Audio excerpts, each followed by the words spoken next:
Hello everyone, আজকে আমি আপনাদের সাথে বিভিন্ন রকমের সবজি দিয়ে কীভাবে চিংড়ি মাছ যে রান্না করতে হয় সেইটা আপনাদের সবার সাথে শেয়ার করব। দেখতেই পাচ্ছেন আমরা বিভিন্ন রকমের সবজি নিয়ে নিয়েছি। একটা ব্লেন্ড করব, এই কারণে জিরা, রসুন, আদা এবং পেঁয়াজ, মরিচ, কাঁচামরিচ পেস্ট করে নিব। আর আগে থেকে কিছু চিংড়ি মাছ কুটে রেখে দিয়েছি।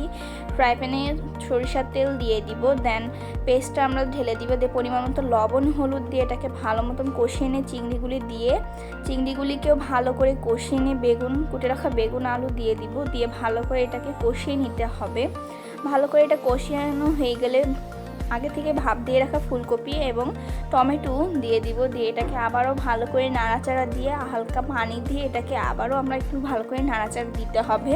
দিয়ে মশলাগুলোকে ভালো করে নাড়াচাড়া দিয়ে মিশিয়ে নিতে হবে, দিয়ে এটাকে ঢেকে দিব। নামানোর আগে এর উপরে কিছু জিরা গুঁড়া দিয়ে দিব।